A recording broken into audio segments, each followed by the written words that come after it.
Greetings, friends. Welcome to Parashat Yera. We talked last week, I believe, about Abraham having learned the entire Torah from within himself. It says that Abraham kiyem kol mitzvot shebat Torah. Abraham fulfilled all the commandments of the Torah. How did he know them? Not because he received the Torah, but because he discovered them on an inward journey. However, we don't know exactly how Abraham fulfilled those commandments. We don't have any text that says Abraham kept kosher or Abraham kept Shabbos, or Abraham knew which limb within him would tell him to observe Shatnez. Because if Abraham had all these limbs that representing the mitzvot of the Torah, then we should have each one. We don't have them. But here in this parasha, we have examples of 3 mitzvot that Abraham fulfilled. These are Abraham's mitzvot. And I want to talk about these mitzvot as the basis for our kind of Torah, for our kind of Judaism. The first mitzvah we see is hachnasat orchim, welcoming guests. Abraham is sitting there but in the heat of the day, and all his tent flaps are open because Abraham kept all the flaps of his tent open to greet visitors from wherever they came, any direction they came from. Abraham would see them and welcome them in. That's what the Midrash says about Abraham. So he looks up and he sees 3 anashim, 3 people. He doesn't know they're angels. In the book of Genesis, we never know who's a person and who's an angel. Here they're called anashim, and they turn out to be angels. When Jacob sends malachim to his brother Esau, they turn out to be human beings. So the point is, you never know who's a person, who's an angel. Therefore, treat them all as angels, of course.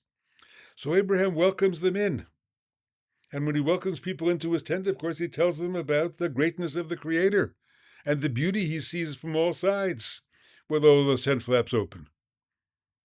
If some of them become his real disciples, he teaches them ktsat mitzvot. He teaches them about a few mitzvot, maybe the ones I'm talking about today, beginning with welcoming others, welcoming guests, beginning with that. And then they become hanefesh asher asu b'charan. They become part of his story. So that's the first mitzvah, welcoming guests and welcoming others in general. The second, he fights for justice. When God says he's going to destroy Sodom, Abraham says, no, you're not. Hashofet kol haaretz lo yaseh mishpat. Will the judge of the whole earth not do justice? You can't do that. You are the judge of the whole earth. What's happened here? God gave Abraham an opportunity. Because before Abraham says that, God says, Hamechaseh me Avraham et asher ani oseh?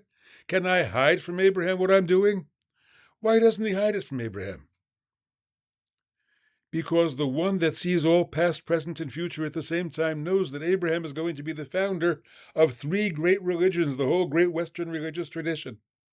And those religions are going to do some terrible things to human beings, to members of the other tribes.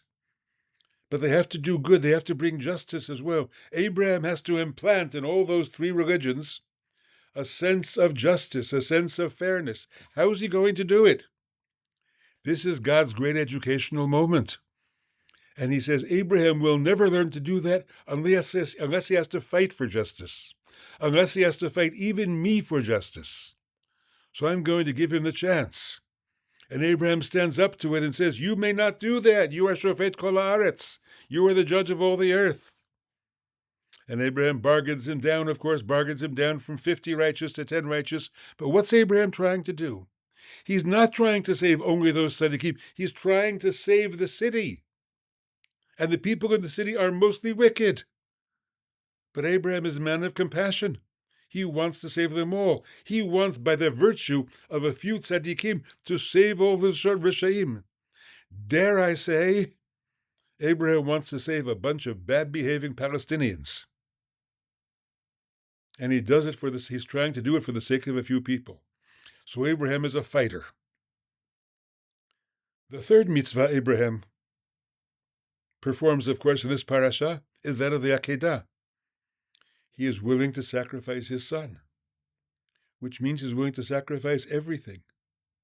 Abraham, who complained he won't have heirs, is now willing to place his son on that altar.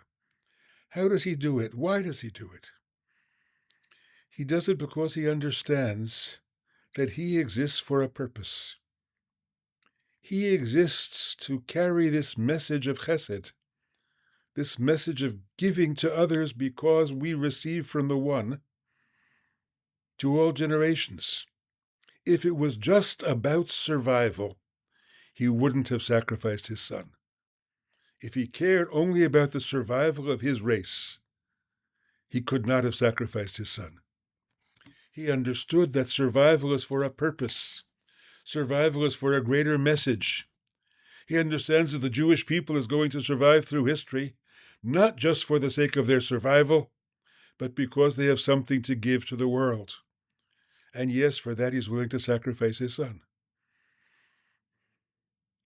Whoever dares to call himself a Jew, whoever dares to use the name Israel about himself or herself, whether that be an individual, I am an Israelite, or, dare I say it, I am an Israeli.